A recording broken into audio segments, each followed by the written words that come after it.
नमस्कार, स्वागत है आपका हमारे चैनल पर। मैं हूं आपके साथ शिप्रा सैनी। भारत के एक्शन से घबराए चीन, लाइन ऑफ एक्चुअल कंट्रोल पर भारत में घुसपैठ करने की कोशिश चीन की ओर से की गई है। भारत के जाबाज सैनिकों ने ड्रैगन के मंसूबों पर पूरी तरीके से पानी फेर दिया है।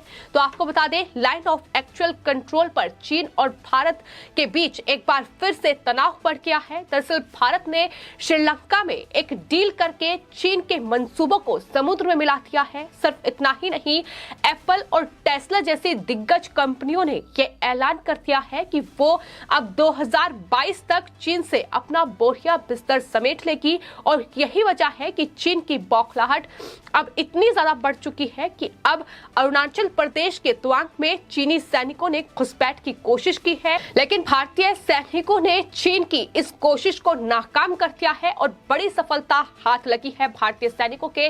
दरअसल चीन लगातार भारत पर नजरें कराए बैठा हुआ है और एक बार फिर से चीन ने भारतीय सीमा में ये घुसपैठ करने की कोशिश की। हालांकि भारतीय सैनिकों की ओर से माकूल जवाब दिया गया है। बताया यह जा रहा है कि करीब 200 सैनिक थे जिन्होंने अरुणाचल प्रदेश के तवांग में दरअसल भारतीय सीमा में दाखिल होने की कोशिश की, लेकिन भारतीय सैनिकों ने उसका बखूबी तरीके से जवाब दिया है। और यह भी खबर है कि भारत में घुसे और खाली बंकरों को नुकसान पहुंचाने की कोशिश इन चीनी घुसपैठियों की ओर से की गई है। तो एक बार फिर से चीन की जो चाल है वो पूरी तरीके से बेनकाब होती नजर आ रही है कि किस तरीके से चीन दरअसल बौखलाया हुआ है।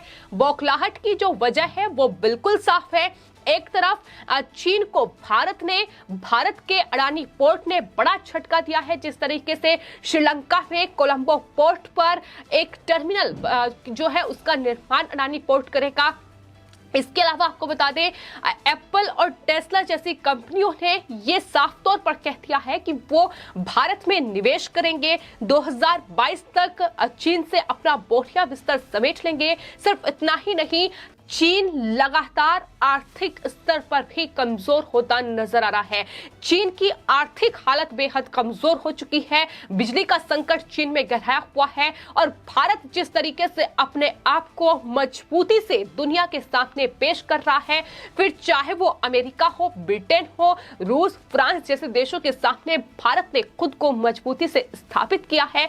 और यही सबसे बड़ी वजह है चीन की बौखलाहट की। यही सबसे बड़ा वजह है कि चीन इस तरीके से लगातार भारतीय सीमा में घुसपैठ करने की कोशिश कर रहा है और एक बार फिर से उन्होंने यही कोशिश को अंजाम दिया है, जिसे भारतीय सैनिकों ने पूरी तरीके से नाकाम कर दिया है और भारतीय सैनिकों को एक बड़ी सफलता हाथ लगी है। दरअसल गलवान घाटी की तरह ही भारतीय सीमा पे घुसकर एक बार फिर से चीन अपनी नाकाम हरकत को अंजाम देने की कोशिश कर रहा था, लेकिन ऐसा नहीं हो पाया। आपको बता दें, जो मीडिया रिपोर्ट सामने आई है, जो रक्षा सूत्रों के हवाले से जो खबर मीडिया रिपोर्ट्स में छापी गई है, उसमें यह साफ तौर पर कहा गया है कि ये दरअसल 200 सैनिक थे, चीनी घुसपैठिए थे, जो भारतीय सीमा में लाइन ऑफ एक्चुअल कंट्रोल में दाखिल होने की कोशिश कर रहे थे। और इनका जो मकसद था वो साफ तौर पर भारतीय बंकरों को नुकसान पहुंचाने का था, भारतीय सैनिकों को नुकसान पहुंचाने का था। लेकिन ऐसा मुमकिन नहीं हो पाया क्योंकि भारतीय सैनिकों ने उन्हें माकूल जवाब दिया है। खबर ये भी है कि दरअसल स्थानीय जो सैन्य कमांडर है, उनकी कई स्तर की बातचीत चली, जिसके बाद इस पूरे मसले को सुलझाया गया और चीनी सैनिकों को, जिन्हें हिरासत में भी भारतीय सैनिकों की ओर से लिया गया था, जो दरअसल भारतीय सीमा में घुसने की कोशिश कर रहे थे, उन्हें भी फिलहाल रिहा कर दिया है। फिलहाल स्थिति लाइन ऑफ एक्चुअल कंट्रोल पर सामान्य बनी हुई है। हालांकि आपको यह भी बता दें कि इस पूरे वाक्य में दरअसल भारतीय सुरक्षा बलों को कोई नुकसान नहीं हुआ है, लेकिन वहीं कई चीनी सैनिक जो हैं वो घायल हुए हैं, ये भी खबर सामने आ रही है। तो एक बार फिर से चीन की चालाकी जो है वो उसी पर भारी पड़ी है। चीन की इस बौखलाहट की वजह बिल्कुल साफ है, क्योंकि चीन जिस तरीके से भारत ने चीन को अलग थलग कर दिया है, चीन बौखलाया हुआ है और जिस तरीके से लगातार तमाम विपक्षी पार्टियां चीन को गुणगान कर रही है, चीन का इस्तेमाल कहीं ना कहीं किया जा रहा है भारत में भी तमाम एजेंडों को आगे बढ़ाने के लिए, फिर चाहे वो कांग्रेस पार्टी हो या तमाम सीपीआईएम हो या तमाम वामपंथी दल हो, लगातार चीन की भाषा बोलते नजर आ रहे हैं। लेकिन भारतीय सैनिकों ने चीन के मंसूबों पर पानी फेरते हुए जो जवाब चीनी घुसपैठियों को दिया है, इन चीनी सैनिकों को दिया है, उससे साफ बता दिया है कि लाइन ऑफ एक्चुअल कंट्रोल पर किसी भी तरह की ये जो दखलंदाजी चीन करने की कोशिश कर रहा है, जो भारत की जमीन को चीन हड़पना चाहता है, वो नहीं होगी। तो साफ तौर पर जवाब दिया जा रहा है। फिर भले ही राहुल गांधी हो या प्रियंका गांधी वाड्रा हो, लगातार चीन को लेकर भारत के प्रधानमंत्री नरेंद्र मोदी को घेरते नजर आए हैं। उन्होंने हर बार केंद्र सरकार पर सवाल उठाए हैं कि दरअसल चीन जो है वो भारत में एंटर कर रहा है, भारतीय जमीन पर कब्जा कर रहा है, लेकिन भारत की सरकार कुछ नहीं कर रही है। लेकिन आपको बता दें, कांग्रेस पार्टी वो पार्टी है जो खुद बेनकाब होती बार बार नजर आई है। और आपको बता दें, जब यूपीए की सरकार थी और रक्षा मंत्री AK एंटनी थे, तब उनकी तरफ से जो तर्क संसद में दिया गया था, साफ तौर पर वो कांग्रेस पार्टी को बेनकाब करने के लिए काफी है। उन्होंने दरअसल चीनी सीमा पर सड़कें न बनाने के लिए संसद में तर्क दिया था। उन्होंने कहा था कि अगर बॉर्डर को डेवलप ना किया जाए तो वो ज्यादा सेफ है बजाय डेवलप करने के। तो इस तरीके के बयान उनके रह चुके हैं जो कांग्रेस पार्टी को पूरी तरीके से बेनकाब करते हैं। इसके अलावा चाहे फिर वो MOU समझौता हो या फिर जिस तरीके से डोकलाम विवाद भारत और चीन के बीच चल रहा था, उस बीच खुद राहुल गांधी चीनी राजदूत से मिलने के लिए पहुंचे थे। आखिर वो किस सिलसिले में मिले थे, क्यों उनकी मुलाकात हुई थी, इस पर कांग्रेस पार्टी की ओर से आज तक कोई सफाई पेश नहीं की गई है।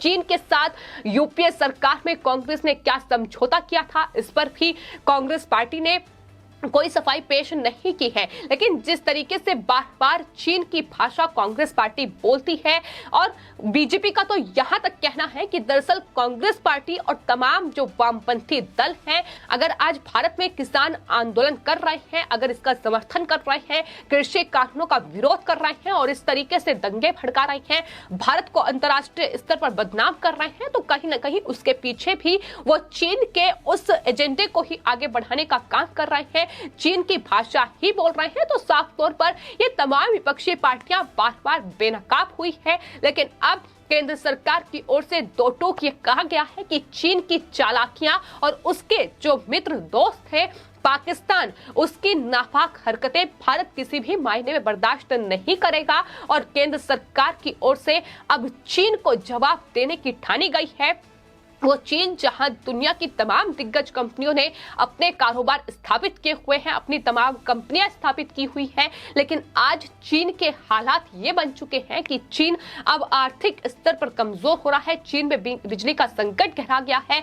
चीन में जो कंपनियां अपना कारोबार कर रही हैं, दरअसल वहां जो प्रोडक्शन है उनका वो कम हो चुका है। तो बड़ा झटका तमाम कंपनियों को लगा है और यही वजह है कि अब चीन को छोड़कर ये तमाम कंपनियां जो है भारत का रुख कर रही है।